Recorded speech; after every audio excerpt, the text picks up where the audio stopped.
Palmeiras e Botafogo talvez tenham feito o melhor jogo da temporada passada, 2023, e talvez tenham feito o melhor jogo da temporada atual de 2024. Esse jogo em que teve pela Copa Libertadores o Botafogo abrindo uma vantagem de 4-1 e o Palmeiras até chegando a empatar, depois o VAR anula o último gol, mas com pouco tempo para chegar nesse placar, né? Então, mais um jogo que mostra reviravoltas, né? No ano passado foi um 4-3 que o Palmeiras recuperou depois de um 3-0 no primeiro tempo, né? Arrancou para ser campeão brasileiro. E agora um jogo de mata-mata em que o Botafogo vai melhor no primeiro jogo, abre 2-1, consegue abrir um 4-3, porque marca 2 gols na casa do adversário, mas o Palmeiras corre, faz 2, faria o terceiro, mas ele é anulado no meio dessa maluquice toda de gols no final. O Palmeiras vai marcar gol nos acréscimos, e depois ainda acerta uma bola na trave depois do gol anulado, né? Então teve muita história esse jogo. É um daqueles jogos que tanto o torcedor do Palmeiras não vai esquecer por ter ficado tão perto, por várias circunstâncias, né, dentro do mesmo jogo, e o torcedor do Botafogo pelo outro lado. Vai ficar assim também por tão perto de cair fora, mas por ter conseguido e ter avançado na Libertadores. Então vamos falar sobre tudo o que aconteceu nesse jogo, traçar um pouco o lado tático e técnico da partida, que teve bastante coisa disso. E vamos começar do começo ao fim e depois contar um pouco mais o que eu acho que cada time fez até aqui na competição, tem aqui até o fim do ano e um pouco da história desses times na temporada. Primeiro vamos para os times escalados. Palmeiras. Foi um Palmeiras mais parecido com o que jogou com o São Paulo no fim de semana do que com o Palmeiras que jogou com o Botafogo no primeiro jogo da eliminatória. Foi um Palmeiras em 4-2-3-1, mais claro. A defesa com o Gomes e o Vitor Reis, né? O Gomes saindo muito mais na caça, o Vitor Reis tomando mais cuidado com as costas, sendo que nesse jogo até que os dois tomaram bastante cuidado. Vou falar um pouco mais sobre isso depois. Na lateral esquerda do Palmeiras, o Caio Paulista de novo, né? Assim como contra o São Paulo, tem jogado bem o Caio Paulista nos últimos jogos. Na direita o Marcos Rocha, né? Para ter mais qualidade do passe ali. E no meio de campo o Zé Rafael ali junto com o Richard Rios. Richard caindo bastante para o lado direito para fazer jogadas com o Estevão. Do lado mais adiantado, né, o Estevão na direita, no meio Rafael Veiga, na esquerda o Felipe Anderson, que ajudou bastante voltando, fazendo cruzamentos, circulando bastante ali pela esquerda. E na frente no ataque o Flaco Lopes, que era o jogador do Palmeiras para finalizar jogadas de cabeça, correr nas costas da defesa, o cara para incomodar os zagueiros ali. Ele não participou tanto, mas teve várias chances com ele, e eu já vou falar mais sobre isso também. O Botafogo já foi mais parecido com o do primeiro jogo, praticamente foi o mesmo sistema, né? Foram os mesmos jogadores, mesmo sistema, tudo igual ao primeiro jogo. E um Botafogo que no início do jogo foi melhor. O Botafogo no início do jogo ele conseguia sair bem pelo chão e conseguia sair bem por cima também, porque quando ele saía por cima, ele ganhava a primeira, a segunda bola e ficava ali no ataque do Palmeiras. E o Palmeiras no começo do jogo ali tinha um pouco de dificuldade de marcar a saída, de marcar a primeira e segunda bola, que é quando a bola é jogada para frente, né, numa dividida, e o Palmeiras acabava perdendo as bolas ali, e daí o Botafogo acionava muito bem o Savarino ali na entrada da área. Tem um lance ali que ele recebe e finaliza e acerta a trave ali no começo do jogo ainda. Tanto que o Zé Rafael que fica ali naquela posição para marcar eles, né, porque o Richard saiu um pouco mais para frente, então o Zé cuidava mais como um 5 e o Richard ficava mais de 8. Então ele tem uma certa dúvida ali, a bola acaba sobrando do lado dele ali e o Botafogo cria uma chance. Com o tempo, o Palmeiras vai encaixando melhor essa marcação no Savarino, vai encaixando melhor também a marcação na saída de bola do Botafogo e ganhando mais as primeiras e segundas bolas. Isso vai fazendo o Palmeiras ter mais posse de bola e crescer no jogo. Como é que o Palmeiras atacou o Botafogo? O Palmeiras sabia que o Botafogo ia fechar muito o meio, então ele acabou optando por atacar pelo lado do campo. E quando ele atacava pelo lado, ele usava dobras do lado para poder fazer cruzamentos na área. A melhor jogada disso no primeiro tempo é o Estevão recebendo na direita, o Richard Rios juntando com ele ali e atacando as costas do lateral. A bola vai no Estevão e ele cruza na segunda trave para o Flaco Lopes cabecear. Quase saiu o gol do Palmeiras aí. Na defesa, o Palmeiras melhorou bastante porque ele passou a ter menos marcações individuais e tomar mais cuidado com as costas da defesa. Então o Palmeiras tinha mais pressão em quem estava com a bola e a linha de defesa ficava às vezes 1 ou 2 passos atrás dos jogadores de ataque do Botafogo, para se no caso de uma arrancada do jogador do Botafogo, dá tempo do jogador do Palmeiras chegar primeiro, ou pelo menos retardar um pouco essa jogada. Tem um lance, que é bem, acho, chamativo do primeiro tempo, que é uma jogada em que o Luiz Henrique vai arrancar nas costas da defesa, o Gustavo Gomes não vai em cima dele para roubar a bola, vai voltando, e o Felipe Anderson, que é um jogador mais de ataque, corre todo o setor de meio de campo e chega na defesa para marcar o Luiz Henrique. Então ele chega na bola ali e acaba cortando a jogada. E o Gustavo Gomes não dá o bote, ele fica temporizando, correndo para trás, para não deixar essa jogada chegar. Isso foi muito importante para o Palmeiras, porque no primeiro jogo o Palmeiras errou muito essas jogadas e o Botafogo ficou muito na cara do gol. Mas ao mesmo tempo que o Palmeiras foi melhor e dominou as ações do meio para frente do primeiro tempo, ele não conseguiu fazer o gol e no começo do segundo tempo também não. E caso conseguisse fazer o gol, eu acho que isso dita muito o que vai ser a história do jogo daí para frente. Se o Palmeiras faz um gol primeiro, talvez o jogo ficasse bem mais tranquilo para o Palmeiras e o Palmeiras talvez conseguisse pelo menos levar para uns pênaltis, nem que seja com 1 a 0 só. Mas o gol do Palmeiras não saiu. E o Botafogo é um time que sabe aproveitar muito bem as chances que tem, mas muito bem mesmo. Ele não precisa de muitas chances para fazer o gol.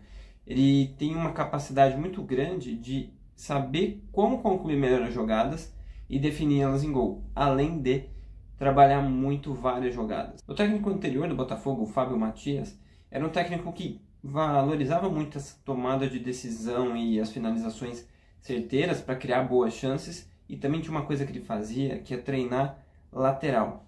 Eu acho que ele treinou isso no começo da temporada, acho que o Arthur também treina. Então é um time que sabe aproveitar muito jogadas de lateral para criar chances de gol. E é isso que ele faz no lance do primeiro gol do Botafogo. É uma jogada que o Palmeiras até tem bastante jogadores ali para marcar, mas é uma jogada que o Matheus, que entra no lugar do Luiz Henrique, um ponto importante que eu não falei, o Luiz Henrique, ele machuca durante o jogo, então o Botafogo perde bastante potência sem ele. Quando entra o Matheus, o time melhora bem, tanto que o Matheus vai dar 2 assistências no... 2 assistências não, mas uma pré-assistência, né, que é o lance do primeiro gol, depois uma assistência. Mas é um time que tem ali, naquela jogada, uma jogada bem ensaiadinha ali, e o Palmeiras até não tem jogadores ali, mas um pouquinho de marcação, um pouco falha em algum... Mas assim, um milissegundo, uma posiçãozinha a mais ou a menos, o Botafogo acha o espaço ali no Savarino que cruza e sai o primeiro gol. Ali... Do Igor, né? O Igor faz 1 a 0. Quando o Botafogo faz esse gol, o Palmeiras sente. Você sente que os próximos minutos do Palmeiras é um Palmeiras que ainda tenta, cria jogadas, mas é um Palmeiras um pouco mais frouxo na marcação e um pouco mais concentrado. Isso força com que o Botafogo, mais confiante no jogo, até cria outra chance que é do segundo gol. O lance do segundo gol, eu não consigo ver a jogada desde o começo, porque a transmissão ela não mostra a jogada completa. Então eu tento deduzir que é uma saída de bola do goleiro, que a bola entra ali no meio, depois ela entra no ataque com a defesa do Palmeiras não tão bem organizada. Essa defesa não tão bem organizada é a única vez, talvez, no jogo, ou pelo menos a primeira, que o Botafogo pega a defesa do Palmeiras desorganizada e consegue fazer jogada para o Savarino fazer o gol. Então ali você já vê um Palmeiras naquela altura um pouco menos... encaixado no jogo, até porque ele estava um pouco abalado por ter tomado o gol primeiro, sabendo que estava jogando melhor. Então acho que isso teve um impacto nesse segundo gol. Mas, ao mesmo tempo, quando o Palmeiras toma o gol, ele dá uns minutos ali e o Palmeiras muda o time. Entra o Rony, entram alguns jogadores, e esses jogadores entram acreditando que ainda dava para criar alguma coisa, que ainda dava para buscar alguma coisa. Lembrando que naquela altura o Palmeiras tinha que fazer 3 gols para levar a decisão para os pênaltis, porque ele estava tomando 4 a 1 e o resultado estava longe, né? O Palmeiras precisava fazer 4 gols. E o Rony, eu acho que acaba sendo uma questão interessante nesse final de jogo, porque o Rony entra acreditando muito, você vê ele buscando muita bola, abrindo para a direita, para a esquerda, dentro da área, buscando muitas jogadas, né? O Rony que tem um cruzamento muito bom e apesar de tudo ele tem um bom cabeceio, apesar de ser baixinho, ele tem uma boa leitura de espaços ali, para chegar nas jogadas, ele tenta uma jogada de bicicleta também, como é de praxe nele. E é um Palmeiras nessa fase final do jogo que entende. Vamos para a tática, porque por mais que naquela parte final do jogo tem muito mais de vontade e de o Botafogo se fechar totalmente, o Palmeiras ir do jeito que dava, tem um pouco de tática também. O que acontece?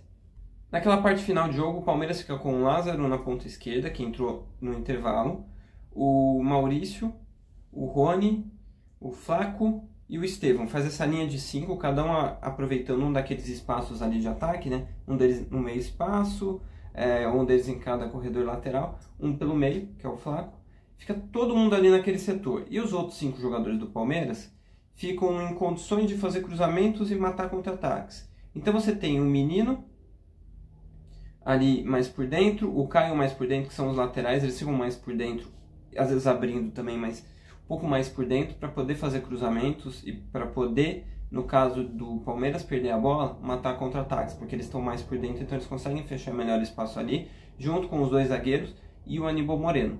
O Aníbal Moreno, ele não subia, porque ele tinha a responsabilidade de cobrir o espaço do Gustavo Gomes quando ele entrava na área, porque o Gustavo Gomes tem muito bom cabeceio, então toda oportunidade que ele tinha, ele subia na área para cabecear. E o Palmeiras faz isso. O Botafogo, ele nessa parte final do jogo, ele começa a fazer muitas faltas por 2 motivos. Primeiro, porque ele não estava conseguindo segurar um ataque palmeirense, então ele matava a jogada com falta, e também para matar um pouquinho de tempo. Só que isso foi dando ao Palmeiras a chance de ele aproveitar a bola parada para criar chances, e o Palmeiras é muito bom de bola parada. E daí o primeiro gol sai de uma bola parada, falta, cobra, o Flaco Lopes faz o gol. E o Palmeiras ali na parte final acredita, né? Pô, vamos tentar. Aí agora falta 2 gols e vai tentando, vai acreditando.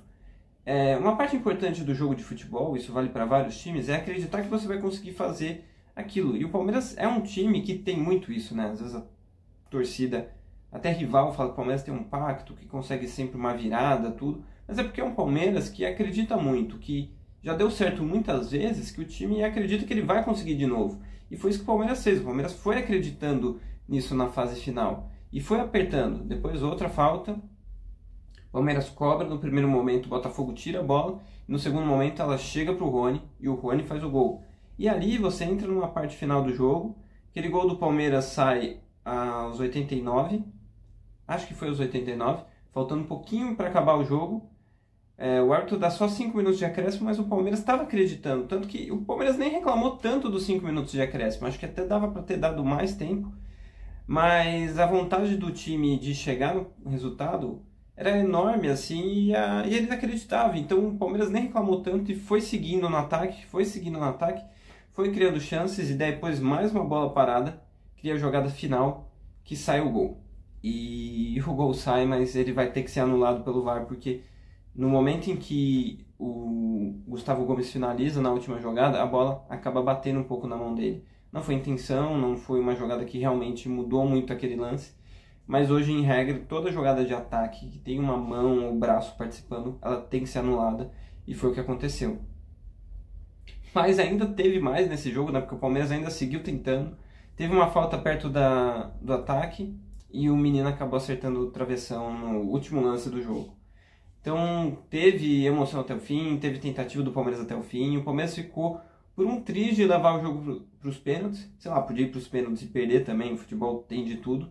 Mas ficou por um triz de ter ido para os pênaltis, né? Então fica uma sensação do Palmeiras de poderia ter classificado, poderia não ter tomado um gol antes, que acho que ia mudar bastante a história do jogo, porque eu acho que o Palmeiras dominou a maior parte do jogo. Mas futebol é isso, se você toma gol, se você dá chances para o adversário e o adversário sabe aproveitar, é isso que acontece, né? Então, o primeiro jogo do Palmeiras não foi bom. O Palmeiras fora de casa esse ano tem feito jogos ruins, né? Eu acho que muito dele ter sido eliminado pelo Flamengo e pelo Botafogo é pela má atuação fora de casa. Então, acho que isso está matando um pouco o Palmeiras em muitos duelos. Dá para dizer também que o Palmeiras não tinha o Estevão naquele primeiro jogo contra o Flamengo e naquele primeiro jogo contra o Botafogo não teve ele o tempo todo. E o Palmeiras com o Estevão é muito mais forte, porque ele tem uma jogada a mais, que são as jogadas individuais com o Estevão pelo lado do campo. Isso é muito potente no Palmeiras. E o time fica bem mais previsível ofensivamente sem o Estevão. Isso atrapalha bastante. Acho que o Palmeiras tem que trabalhar mais jogadas do que o Estevão. Tem a bola parada, que é muito forte também, e tem ele. Mas assim, o Palmeiras é um time que nessa altura da temporada é um time que depende muito de jogadas do Estevão e bola parada. Não que elas não sejam importantes e não sejam boas, mas eu acho que talvez seja importante o Palmeiras ter mais opções, mais tipos de jogada, para poder, em momentos diferentes, poder criar mais jogadas de gol, né? O Palmeiras tinha uma jogada muito boa, com o Veiga chutando de fora. Tem acontecido menos, acho que por uma imprecisão do Veiga em alguns momentos, às vezes por uma marcação mais próxima dos adversários. Acho que o Palmeiras tem que criar algumas alternativas a mais. Então acho que isso faltou.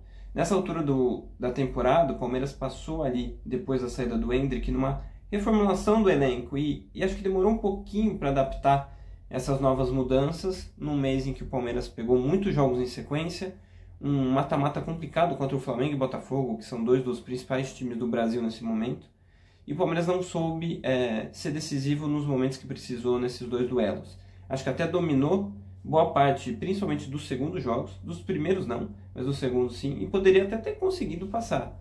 Mas aqueles detalhes do futebol, né, porque é muito difícil você ganhar sempre, né? Dessa vez o Palmeiras perdeu nos dois casos, mas ainda tem a chance de ser campeão brasileiro. Quem também tem chance de ser brasileiro e da Libertadores é o Botafogo. Botafogo que fez um ano passado muito interessante, jogando muito bem, e esse ano do Botafogo é ainda melhor. O Botafogo é um time que incorporou o elenco, Botafogo 2.0, pensando na temporada passada, um Botafogo mais forte, que tem um elenco maior, que nem o Botafogo tinha jogadores machucados, né? Por exemplo, o Júnior está machucado nessa altura do campeonato, e ele é um dos jogadores que começa a temporada sendo o jogador mais decisivo do time, marcando gol todo jogo. Então, mesmo sem ele, o time consegue ser muito forte, consegue ser muito decisivo, porque tem um elenco forte, né? Eu acho que o Botafogo acertou, não só nas contratações caras, como nas contratações mais baratas. É um time que tem um plano de jogo muito bem estabelecido, que consegue jogar um futebol muito forte mesmo. É um time que tem uma defesa bem encaixada, que tem um ataque que sabe muito bem como quer atacar. É um time que gera muitas chances, aproveita muito as chances, então por isso consegue ser muito decisivo nas competições que está. E o Botafogo conseguindo classificar pelo Palmeiras, que é um time que tem sido muito bom nas últimas Libertadores, né? Tem chegado muito longe. Essa vez foi a vez que o Palmeiras chegou menos longe, né? Cai fora nas oitavas. E o Botafogo chega só na segunda vez na história que ele chega nas quartas de final, né? Mas dessa vez ele chega como um dos favoritos para conquistar a Libertadores, né? Você tem o River Plate muito forte, você tem o Fluminense que continua, mas nessa temporada já não está jogando tão bem, o Flamengo que ainda joga e o São Paulo que ainda joga, que pode ser times que podem brigar também, mas o Botafogo hoje se credencia como um dos favoritos para conquistar a Libertadores e tem jogado um futebol muito completo, né? Um time muito forte. Então eu acho que o Botafogo pode mesmo ser campeão, ganhar pela primeira vez, né? O Botafogo não tem título de Libertadores, não tem uma tradição tão longa na competição, mas nessa atual temporada tem jogado muito futebol e pode, quem sabe, conseguir conquistar a primeira vez a Libertadores. Então é isso o vídeo de hoje sobre esse jogo maluco que foi, sobre todas essas nuances táticas que teve o jogo, sobre todo esse espírito que teve das duas equipes, né, e tudo que eles foram buscar. Espero que vocês tenham gostado do vídeo. Eu sou o Rodrigo Seixas, meu canal aqui fala sobre futebol, análises de futebol. Às vezes trago umas entrevistas, mas a ideia aqui é ampliar o debate, trazer sobre vários assuntos dentro dos jogos e conversar bastante sobre futebol. Então é isso, espero que vocês tenham gostado. Até o próximo vídeo. Valeu!